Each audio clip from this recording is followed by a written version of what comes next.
कुछ कहते थे, किसी को याद है? पढ़ी लिखी माँ। और चौथी बात क्या थी? मैं बोलूंगी, आप मेरे बाद रिपीट करेंगे। अच्छी शिक्षा, अच्छा स्वास्थ्य, पढ़ी लिखी माँ, कर्ज मुक्त समाज। ये 4 बातें, इसमें हमारी पूरी की पूरी सोशल और इकोनॉमिक जो फिलॉसफी है, हमारे चैलेंजेस हैं, सब निचोड़ है। अगर हमारी बहन बेटियां पढ़ी लिखी होंगी, भाई साहब ने कहा, कर्नल साहब ने मुझे शिक्षा दी, आप जगरोटी के लोग जो यहां पर हैं वो मेरी बात को समझेंगे। कर्नल साहब ने जब मुझे पढ़ाना शुरू किया, हमको सबसे बेस्ट स्कूलों में भेजा, तो उनके मित्र उनसे कहते थे, उनके दोस्त थे, कहते थे, कर्नल तू बावड़ा है, अपनी बेटी को पढ़ा रहा है, ऐसा है जैसे तू दूसरे के खेत में पानी दे रहा है। कोई दूसरे के खेत में, हम तो किसान हैं, दूसरे के खेत में कोई पानी देता है क्या? नहीं देता।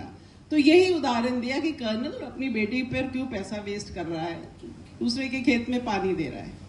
तो कर्नल साहब ने किसी की भी नहीं सुनी, और बाद में कहते हैं वो, अपनी बेटियों को पढ़ाओ, तुम्हारी बेटी किसी की बहू है, किसी की बेटी तुम्हारी बहू है या नहीं? और आज राजस्थान गुर्जर आंदोलन के बाद में जो हमको उपलब्धियां मिली हैं, जो नौकरियां हमको मिल रही हैं, जो आरक्षण मिल रहा है, उससे हमारी लड़कियां सबसे आगे निकल रही हैं। राजस्थान की स्कूल की टॉपर्स, पूरे राजस्थान की टॉपर्स गुर्जर समाज की लड़कियां हैं। हर नौकरी में आ रही हैं, टीचर बन रही हैं, अपने बच्चों को पढ़ा रही हैं। सबसे बड़ा परिवर्तन हमारी महिलाओं की जो पोजीशन है उसमें है। महिलाओं के लिए बहुत जरूरी है शिक्षित होना, महिलाओं के लिए बहुत जरूरी है कि वो अपने पांव पर खड़ी हो, उनको आर्थिक स्वतंत्रता हो। अंग्रेजी में एक शब्द है फाइनेंशियल इंडिपेंडेंस।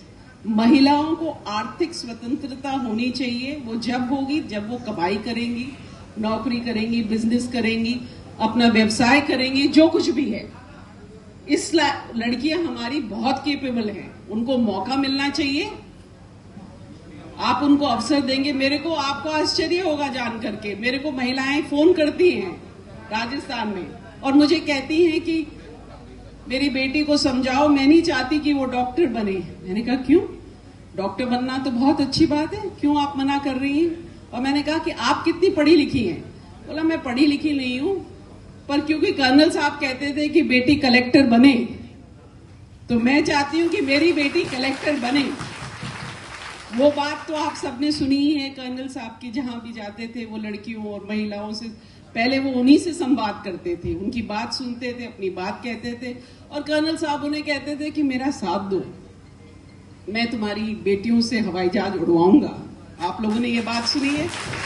और कर्नल साहब के जाने के 1 साल बाद में हमारे ही इलाके की लड़की पहली पायलट बनी, और उसको कर्नल साहब ने बचपन में, जब वो 10-15 साल की थी, कर्नल साहब की उससे मुलाकात हुई थी, उसने कहा था बेटा तू पायलट बनना, और वो बनी।